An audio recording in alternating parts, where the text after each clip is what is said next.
Welcome everyone. आज हम बात करने वाले हैं एक ऐसे अमेजिंग एस्से के बारे में जो सिर्फ लिटरेचर का पीस नहीं बल्कि 18th सेंचुरी इंग्लिश सोसाइटी का लिविंग मिरर है। The Spectator club bye sir Richard Steele. दोस्तों, ये एस्से एक इमेजिनरी क्लब के कैरेक्टर्स के थ्रू लिखा गया है जहां हर मेंबर किसी न किसी सोशल क्लास या प्रोफेशन को रिप्रेजेंट करता है। इन मेंबर्स की कहानियों के थ्रू स्टील ने अपनी सोसाइटी के मैनर्स, मोरल्स और फ्लॉज पे एक लाइट हार्टेड लेकिन मीनिंगफुल कमेंट्री की है। जैसे हम ऐसे सोचते हैं, ये क्लब एक मिनी वर्ल्ड है जहां अलग अलग लोग मिलकर एक छोटी सी दुनिया बनाते हैं। There sir Roger de Coverley, the kind hearted old fashion gentleman जिसकी सिंप्लिसिटी हर रीडर के दिल को छू लेती है। फिर है sir Andrew Freeport, a successful merchant जो हार्ड वर्क और ऑनेस्टी में बिलीव करता है। Then comes the Templar, a young lawyer with brains but full of fun, and captain Sentry, एक हम्बल सोल्जर जिसमें डिसिप्लिन और ग्रेस दोनों है। वहीं विल हनीकॉम्ब जो फैशन और फिल्ट्रेशन का एक परफेक्ट मिक्स है, जबकि द क्लर्जीमैन सबको मोरल गाइडेंस देता है। दोस्तों, इस पूरे क्लब का एक साइलेंट ऑब्जर्वर भी है, मिस्टर स्पेक्टेटर यानी खुद Richard Steele. He doesn't talk much पर सब कुछ देखता है, एनालाइज करता है और अपने काम ऑब्जर्वेशन के थ्रू हमें सोसाइटी का रियल पिक्चर दिखाता है। In simple words, the Spectator club एक आईना है जिसमें हम 18th सेंचुरी इंग्लैंड को देखते हैं, जहां ह्यूमर भी है, फिलॉसफी भी है और मोरल इंसाइट भी। दोस्तों, ये इससे एक ऐसी कहानी है जो हमें इंटरटेन भी करती है और सोचने पर मजबूर भी करती है। तो दोस्तों, इस शानदार इंट्रोडक्शन के बाद अब हम जानेंगे द स्पेक्टेटर क्लब के मेन की फैक्ट्स को। दोस्तों, द स्पेक्टेटर क्लब एक फेमस एस्से है जिसे सर रिचर्ड स्टील ने लिखा था और यह द स्पेक्टेटर मैगजीन में 1 मार्च 1711 को प्रकाशित हुआ था। दोस्तों, यह एस्से द स्पेक्टेटर मैगजीन का एक पार्ट है जिसे जोसेफ एडिसन और रिचर्ड स्टील ने मिलकर शुरू किया था, जिसका उद्देश्य था लोगों के व्यवहार, नैतिकता और स्वाद में सुधार लाना। इसका मुख्य मकसद था समाज को शिक्षा देना, नैतिक सुधार करना और व्यंग्य तथा हास्य यानी कि आयरनी और ह्यूमरस के माध्यम से लोगों को सोचने पर मजबूर करना। दोस्तों, इस एस्से का उद्देश्य 18वीं शताब्दी की इंग्लिश सोसाइटी के अलग अलग क्लास को प्रस्तुत करना था। इसमें दिखाया गया कि किस प्रकार उस समय के लोग सोचते, जीते और अपने सामाजिक कर्तव्यों को निभाते थे। स्पेक्टेटर स्वयं समाज का एक दर्शक यानी कि ऑब्जर्वर है जो सबको देखता है और उनकी अच्छाइयों और खामियों पर टिप्पणी करता है। वहीं बात करें क्लब के सदस्यों की, तो इसमें मुख्य रूप से कुल 6 सदस्य हैं जो अलग अलग सामाजिक वर्गों का प्रतिनिधित्व करते हैं। जिसमें सबसे पहले हम थोड़ी सी इंट्रोडक्शन देख लेते हैं, उसके बाद हम इसको डिस्क्रिप्शन में डिस्क्राइब करेंगे डिटेल में। पहला है सर रोजर डी कवर्ली जो पारंपरिक ग्रामीण सज्जन यानी कि ओल्ड कंट्री जेंटलमैन है, जो अपनी सरलता, ईमानदारी और हास्यप्रिय स्वभाव के लिए प्रसिद्ध है। वहीं दूसरे कैरेक्टर का नाम है सर एंड्रयू फ्रीपोर्ट जो एक व्यापारी यानी कि मर्चेंट है, जो मेहनत, सत्यनिष्ठा और व्यावसायिक नैतिकता का प्रतीक है।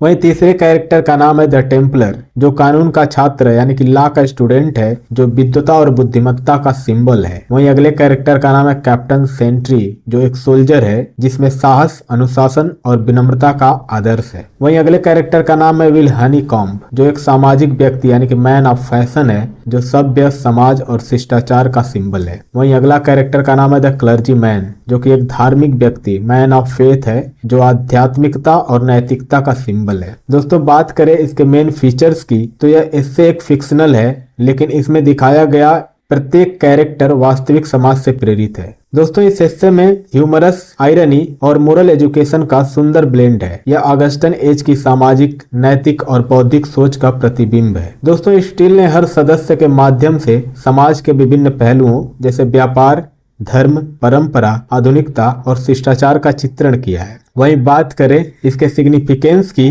तो द स्पेक्टेटर क्लब को 18वीं सदी के इंग्लिश साहित्य का एक उत्कृष्ट सामाजिक दस्तावेज माना जाता है। यह इससे पाठकों को केवल मनोरंजन ही नहीं देता बल्कि उन्हें नैतिक विवेक और व्यवहारिक बुद्धिमत्ता का भी पाठ सिखाता है। यही वजह है कि इसे आज भी सामाजिक यथार्थ और मानवीय स्वभाव की एक शाश्वत झलक माना जाता है। दोस्तों, अब द स्पेक्टेटर क्लब के एक एक मेंबर के इंट्रोडक्शन को पूरी तरीके से समझते हैं डिटेल में। Meet sir Roger de Coverley, a man जिसे हम एक परफेक्ट इंग्लिश जेंटलमैन कह सकते हैं, सिंपल, काइंड हार्टेड और थोड़ा एसेंट्रिक भी। He is the soul of the Spectator club and through him Richard Steele beautifully brings alive the spirit of 18th century England. Sir Roger एक baronet हैं यानी एक nobleman from Worcestershire of an ancient and respected family.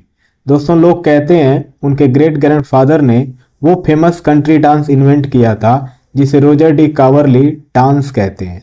अगर बात करें early life and background की, तो sir Roger की उम्र लगभग 56 ईयर्स है और उनका पर्सनालिटी चीयरफुल, जेंटल और कंप्लीटली लवेबल है। लेकिन उनकी लाइफ एक ट्रेजिक ट्विस्ट के बाद बदल गई जब उन्हें एक ब्यूटीफुल विडो से प्यार हुआ जो उन्हें रिजेक्ट कर गई। सिंस देन सर रोजर ने शादी नहीं की। He remained a bachelor living between his countryside estate and Soho Square in London. Once upon a time he was what people called a fine gentleman, smart, fashionable and brave. He used to spend evenings at elite groups, dine with great personalities and even fought duels like a true aristocrat. लेकिन जब से love affair fail हुआ, उन्होंने अपने आप को दुनिया से थोड़ा अलग कर लिया। अब उनका ड्रेसिंग स्टाइल ओल्ड फैशन्ड हो चुका है। They still wear the same coat that was in fashion many years ago. वहीं बात करें उनके पर्सनालिटीज की, तो सर रोजर का कैरेक्टर एक ब्यूटीफुल कॉम्बिनेशन है ह्यूमर, सिंप्लिसिटी और गुडनेस का। Though he behaves differently from modern society, his oddities come from his goodness. He believes कि दुनिया गलत है और वो सही रास्ते पर है, लेकिन वो अपनी बात कभी रूड वे में नहीं कहते। People love and respect him because he has no bitterness और एरोगेंस। इन शॉर्ट, जितनी उनकी थिंकिंग यूनिक है उतना ही उनका हार्ट काइंड है।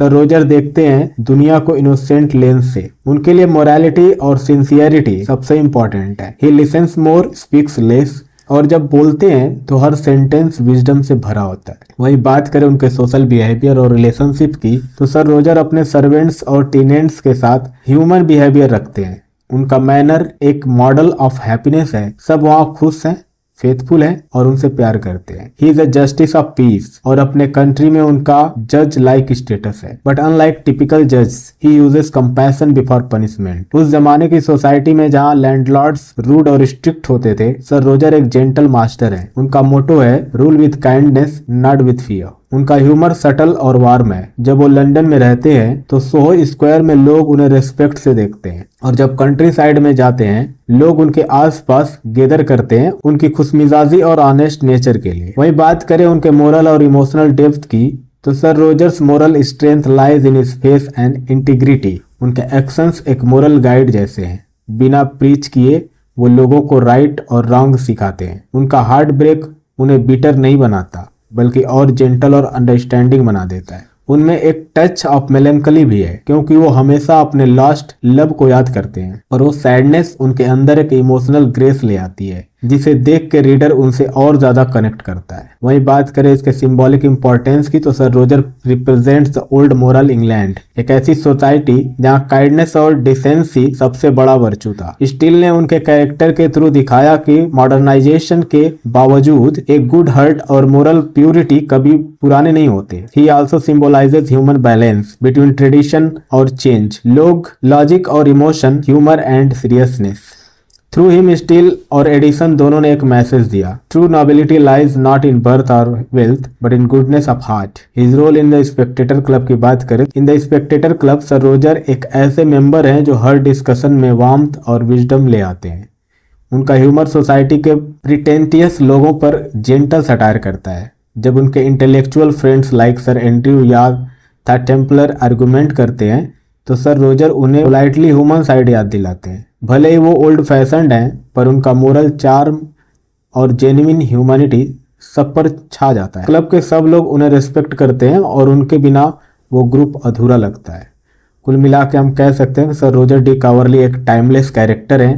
उनके मैनर्स ओल्ड हैं, पर उनका हार्ट मॉडर्न है। He is not perfect, but that's what makes him real and lovable. If you ever meet a person जिसमें इनोसेंस, विट और विजडम का परफेक्ट बैलेंस हो, जिसमें पावर के साथ काइंडनेस भी हो, then you have met a real life sir Roger. और इसीलिए रिचर्ड स्टील का द स्पेक्टेटर क्लब सिर्फ एक हिस्से नहीं, बल्कि एक लिविंग पोर्ट्रेट है, एक ऐसे जेंटलमैन का जो हर जमाने में रीडर के दिल में जिंदा रहेगा। वहीं अब बात करते हैं हिस्से के नेक्स्ट कैरेक्टर की, जिसका नाम है सर एंड्रयू फ्रीपोर्ट, जो लंदन शहर के एक फेमस और सफल व्यापारी है। वह व्यापार के माध्यम से ऊंचाई तक पहुंचा व्यक्ति है, जिसने अपनी मेहनत, बुद्धिमत्ता और ईमानदारी से सफलता प्राप्त की है। दोस्तों, रिचर्ड स्टील ने उसे ऐसे इंसान के रूप में चित्रित किया है जो यह मानता है कि देश की असली ताकत युद्ध नहीं, बल्कि व्यापार और उद्योग में है। वहीं बात करें उसके स्वभाव और व्यक्तित्व की, तो वो व्यवहार में प्रैक्टिकल और बुद्धिमान है। उसका विश्वास है कि जिंदगी में सफलता मेहनत और समझदारी से मिलती है, न कि वंश या पद से। वो विग आइडियोलॉजी के समर्थक है, यानी स्वतंत्र व्यापार और नई सोच का पक्षधर। उसका स्वभाव शांत, ईमानदार और आत्मविश्वासी है, जो समाज में एक आदर्श व्यापारी की छवि प्रस्तुत करता है। सर एंड्रयू कहता है, ईमानदारी से व्यापार करना ही देश सेवा है। इस स्टेटमेंट से स्टील यह दिखाना चाहते हैं कि नए इंग्लैंड का नैतिक बल व्यापार में निहित है। वहीं बात करें इसकी क्लब में भूमिका की, तो sir Andrew Freeport the Spectator club में तर्क और प्रगति यानी कि रीजन एंड प्रोग्रेस की आवाज है। जहां सर रॉजर डी कवर्ली पुरानी परंपराओं का सिंबल है, तो वही एंड्रयू नई आर्थिक सोच का प्रतीक है। उसकी बातचीत में तर्क, अनुभव और व्यापारिक बुद्धि झलकती है। वो दिखाता है कि एक सफल व्यापारी केवल धन नहीं कमाता, बल्कि समाज के लिए उपयोगी सिद्धांत भी स्थापित करता है। उदाहरण के लिए जब क्लब के बाकी सदस्य पारंपरिक या भावनात्मक विषयों पर चर्चा करते हैं, तब सर एंड्रयू अपने तर्क और वास्तविक अनुभव से संतुलन स्थापित करता है। रिचर्ड स्टील ने सर एंड्रयू के माध्यम से दिखाया है कि 18th सेंचुरी का इंग्लैंड अब केवल राजाओं और योद्धाओं का देश नहीं रहा, यह व्यापारियों और मध्य वर्ग का युग बन चुका है। वह नए इंग्लैंड का प्रतीक है, जहां बुद्धि, परिश्रम और नैतिकता को सबसे अधिक महत्व दिया जाता है। दोस्तों, सर एंड्रयू फ्रीपोर्ट एक आदर्श व्यापारी है जो मेहनत, ईमानदारी और दूरदर्शिता में विश्वास रखता है। वो दिखाता है कि सच्चा सम्मान उन लोगों को मिलता है जो अपने कर्मों के बल पर जिंदगी और समाज में परिवर्तन लाते हैं। वहीं बात करें कैप्टन सेंट्री की, तो वो एक सभ्य सज्जन है जिसमें great courage, good understanding but invincible modesty पाई जाती है। उसने कई युद्धों और घेराबंदियों यानी कि सीजेस में साहसपूर्ण भाग लिया, लेकिन अब उसने सेना से संन्यास लिया है क्योंकि वो सर रोजर डी कवर्ली के उत्तराधिकारी है। उसका कैरेक्टर एक सच्चा सेनानी का आदर्श सिंबल है। वो वीर, ईमानदार, अनुशासित, फिर भी विनम्र रहता है। दोस्तों, कैप्टन सेंट्री को रिचर्ड स्टील ने ऐसे व्यक्ति के रूप में दिखाया है जो बहादुर तो है पर घमंडी नहीं। उसने सेना में बहादुरी से सेवा की, लेकिन राजनीति या दरबार की चापलूसी उसे पसंद नहीं थी। इसलिए उसने सेना छोड़ दी, क्योंकि उसे लगा कि आधुनिक दुनिया में केवल योग्यता नहीं बल्कि दिखावा भी जरूरी हो गया है। दोस्तों, वही बात करें उसके स्वभाव और व्यक्तित्व की, तो अत्यंत साहसी पर अत्यधिक विनम्र यानी कि हम्बल येट ब्रेव था। स्पष्ट बोलता है और अपने विचारों को ईमानदारी से व्यक्त करता है। फॉल्स मॉडेस्टी है उसके अंदर, यानी झूठी विनम्रता को कमजोरी मानता है वो। उसका मानना है कि जिस प्रकार युद्ध में साहस जरूरी है, वैसे ही जिंदगी में आत्मविश्वास जरूरी है। दोस्तों, वो कहता है कि मिलिट्री में आदमी को झूठी शालीनता छोड़नी चाहिए, क्योंकि कभी कभी विनम्रता भी कायरता बन जाती है। उसका यह विचार दिखाता है कि वो व्यवहारिक, प्रैक्टिकल और ईमानदार व्यक्ति है जो सही बात कहने से नहीं डरता। वहीं बात करें उसकी क्लब में भूमिका की, कैप्टन सेंट्री में संतुलित आवाज यानी कि बैलेंस्ड वॉइस है। जहां सर एंड्रयू फ्रीपोर्ट व्यापार और बुद्धि का प्रतिनिधित्व करते हैं, वहीं कैप्टन सेंट्री कर्तव्य, अनुशासन और निष्ठा यानी कि ड्यूटी, डिसिप्लिन और लॉयल्टी का सिंबल है।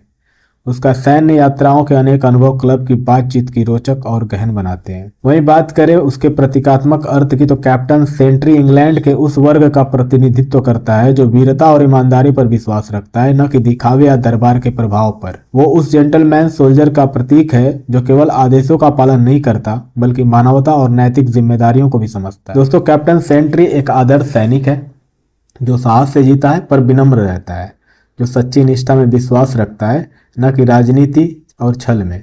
स्टील ने उसके माध्यम से यह दिखाया है कि सच्चा सज्जन वही है जो शक्ति को नम्रता से संभाले। दोस्तों, वही हम बात करें विल हनीकॉम्ब की, तो एक रंगीन मिजाज यानी कि लाइट हार्टेड एंड फैशनेबल व्यक्ति है। उसकी उम्र लगभग 60 वर्ष है, लेकिन उसने अपनी देखभाल इतनी अच्छी तरीके से की है कि वह आज भी जवान दिखता है। उसके चेहरे पर न झुर्रियां हैं न थकावट। वो हमेशा फैशनेबल कपड़ों में नजर आता है और अपने व्यक्तित्व पर बहुत ध्यान देता है। स्टील ने विल हनीकॉम्ब को समाज के उस हिस्से का प्रतिनिधि बनाया है जो फैशन, आदर, व्यवहार और सामाजिक सभ्यता यानी कि अर्बन मैनर से जुड़ा है। वह औरतों से बातचीत करने का सलीका जानता है और लंदन के सभ्य समाज में बहुत लोकप्रिय है। दोस्तों, बात करें उसके स्वभाव और विशेषताओं की, तो वह एक सोशल जेंटलमैन है, हाजिर जवाब, सभ्य और आकर्षक। दोस्तों, वो बातचीत में बहुत निपुण है, खासतौर से महिलाओं से बात करते समय विनम्र और मनोरंजक रहता है। उसके कपड़ों और फैशन का गहरा ज्ञान है। वह फ्रांस और इंग्लैंड दोनों के फैशन ट्रेंड्स को जानता है, हमेशा मुस्कुराते हुए बात करता है और माहौल को हल्का बना देता है। दोस्तों, वह क्लब के गंभीर माहौल में हंसी मजाक और फ्रेंडली नेचर लाता है।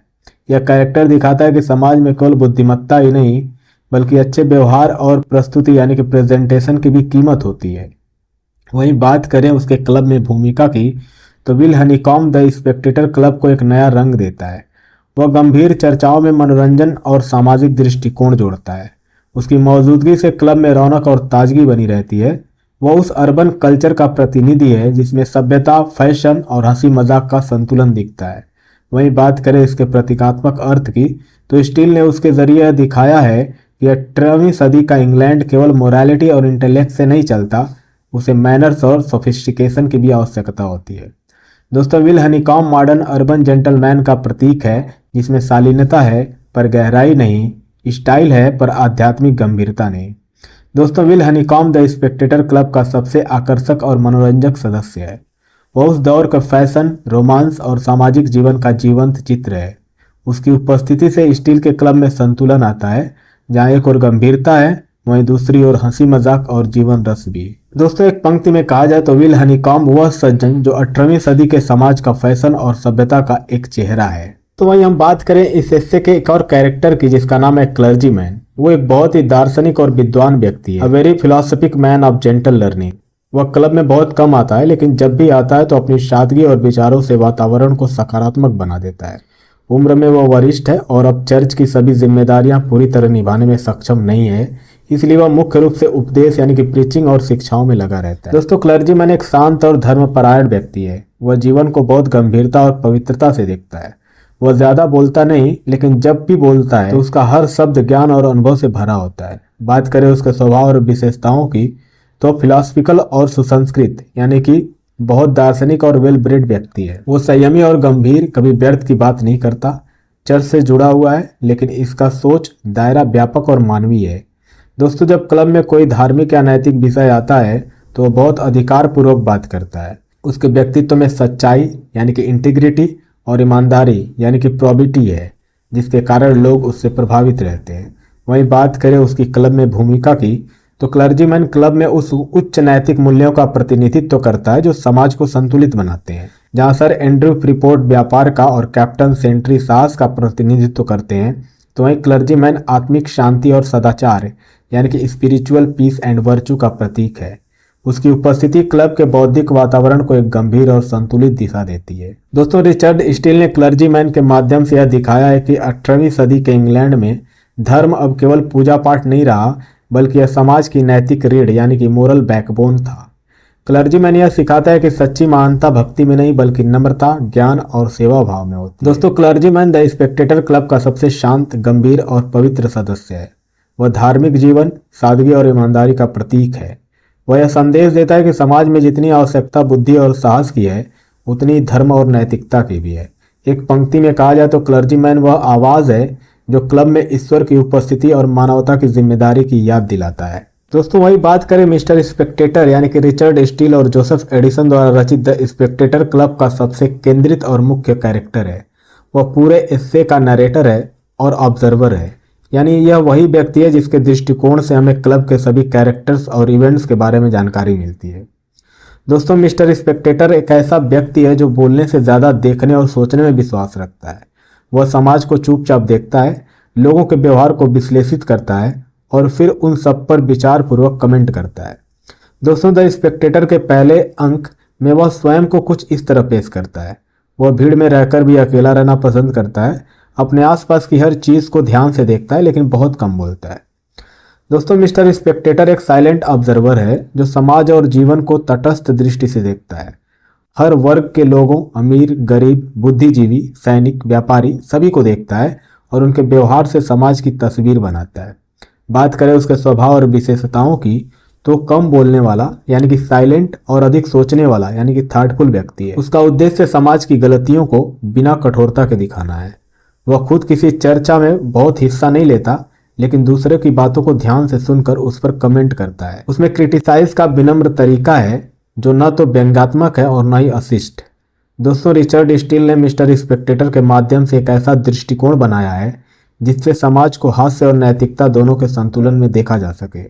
वह किसी के प्रति व्यक्तिगत नहीं होता, बल्कि मानव स्वभाव की कमजोरियों को मजेदार ढंग से उजागर करता है। वहीं बात करें क्लब में इसकी भूमिका की, तो द स्पेक्टेटर क्लब के बाकी 6 सदस्य sir Roger, sir Andrew, captain Sentry, Will Honeycomb, clergyman और लॉयर के विचारों और व्यक्तित्वों को हम मिस्टर स्पेक्टेटर की नज़र से जानते हैं। वह क्लब का रिकॉर्ड कीपर या क्रॉनिकलियर है जो हर चर्चा, हर व्यवहार को नोट करता है और उसे समाज के लिए एक शिक्षा के रूप में प्रस्तुत करता है। दोस्तों, वह एस्से में बोलता कम है लेकिन उसके विचार गहराई से समाज के सोचने के ढंग को दिखाते हैं। क्लब की पूरी आत्मा उसकी नजर के माध्यम से जीवंत होती है। उसी ने इन कैरेक्टर्स को हमारी नजरों के सामने जीवित कर दिया है। दोस्तों, मिस्टर स्पेक्टेटर एक व्यक्ति ही नहीं बल्कि एक दृष्टिकोण है, यानी कि पर्सपेक्टिव है। वह उस मोरल ऑब्जर्वर का सिंबल है जो हर वर्ग के व्यक्तियों में अच्छाई बुराई दोनों देखता है, पर नफरत के बिना। दोस्तों, यह कैरेक्टर इंग्लैंड के उस बुद्धिजीवी समाज का प्रतिनिधित्व करता है जो विचार, नैतिकता और शालीनता को एक साथ लेकर चलता है। दोस्तों, मिस्टर स्पेक्टेटर समाज का शांत पर्यवेक्षक है जो सबको देखता है पर किसी पर कठोर निर्णय नहीं करता।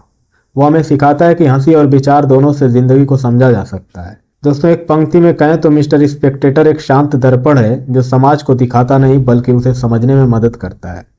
दोस्तों, अगर हम बात करें इस एस्से के कंक्लूजन की, तो रिचर्ड स्टील ने एक काल्पनिक क्लब के माध्यम से 18वीं सदी के इंग्लैंड के समाज के विभिन्न पहलुओं को बड़ी सूक्ष्म, हंसमुख और नैतिक दृष्टिकोण से प्रस्तुत किया है। इस क्लब के 6 सदस्य समाज के अलग अलग वर्गों और विचारधाराओं का प्रतिनिधित्व करते हैं, जैसे पूर्वजों की परंपरागत सोच को दिखाने वाले सर रोजर डी कवर्ली से लेकर आधुनिक व्यापारी सर एंड्रू फ्रीपोर्ट तक। सभी कैरेक्टर अपनी अपनी सोच और शैली रखते हैं, लेकिन वे सभ्यतापूर्ण बातचीत और आपसी सम्मान के साथ समाज के हित में चर्चा करते हैं। स्टील इस एस्से में विभिन्न सामाजिक वर्गों के बीच मतभेद और सह अस्तित्व यानी कि को एग्जिस्टेंस को दिखाता है। इसे एक प्रकार का सामाजिक दर्पण माना जा सकता है जो उस समय की जटिल सामाजिक संरचना, राजनीतिक विचारों, आर्थिक परिवर्तनों और नैतिक मूल्यों को दर्शाता है। दोस्तों, यह इससे केवल मनोरंजन नहीं बल्कि नैतिक शिक्षा, सामाजिक सुधार और विचारशील संवाद का माध्यम भी है। रिचर्ड स्टील ने यहाँ हास्य के जरिए मानवीय कमजोरियों को उजागर किया और सुधार की राह सुझाई। उनका उद्देश्य समाज को बेहतर बनाना और जनता के सोचने के तरीके में सुधार लाना था। अंततः द स्पेक्टेटर क्लब एक ऐसा साहित्यिक प्रयोग है जिसने अंग्रेजी साहित्य में निबंध को एक नया रूप दिया, जहां राइटर ने अपने कैरेक्टर्स के माध्यम से